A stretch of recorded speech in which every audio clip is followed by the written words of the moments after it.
coordinators for this session, distinguished regional council members GVV Satyanarayana and CA Palguna Kumar, illustrious past presidents, council members, dynamic chairman of the SARC, CA Baba Abraham, and his dedicated team of regional council colleagues, respected senior members, and other distinguished ladies and gentlemen. Receiving Padma Shri Award or getting conferred with that recognition and honor would have been a great burden for an individual. But in my case, it never appeared to be a burden, nor continues to be so, primarily because when I received the award, each and every one of you felt that you have received the award. And I had no difficulty in wholeheartedly dedicating this award to the whole profession as such. And therefore, the burden on my shoulders is now resting on the entire profession. Having said this, ladies and gentlemen, as I am standing before you to speak on triple challenges facing the profession, namely IFRS, GST and DTC,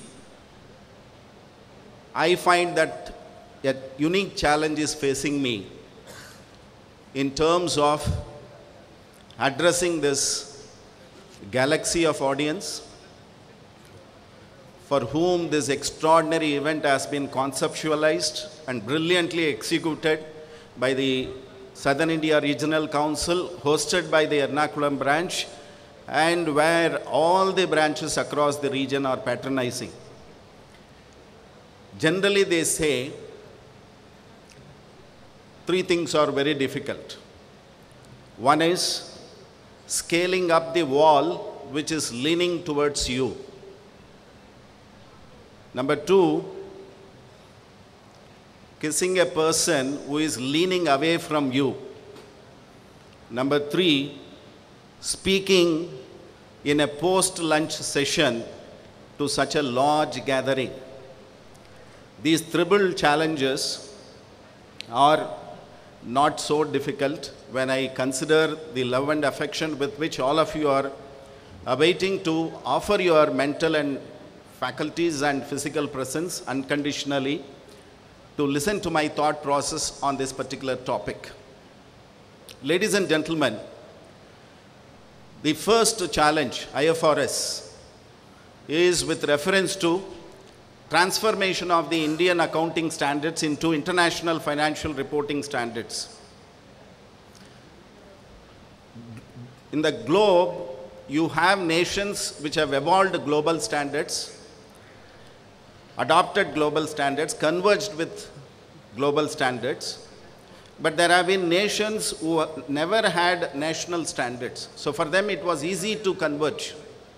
But India is not in that situation. India had been evolving national standards since 1977, and therefore it is a challenging task for India to converge with IFRS. But nevertheless, in principle, decision has been taken not to adopt IFRS, but to formulate corresponding Indian standards for each and every IFRS. With the result, we have Ind AS. Now, this Ind AS is the standard that is formulated by ICAI as the premier body of this country, and that is vetted by NACAS and recommended to the ministry, and Ministry of Corporate Affairs is expected to notify this Ind AS, which is corresponding to the IFRS prevalent in 120 countries. As of now, about 120 countries have converged or adopted IFRS. And, European Union, Australia, New Zealand, they converged in the year 2005. Subsequently, many other countries followed suit. Even China converged with IFRS in 2007.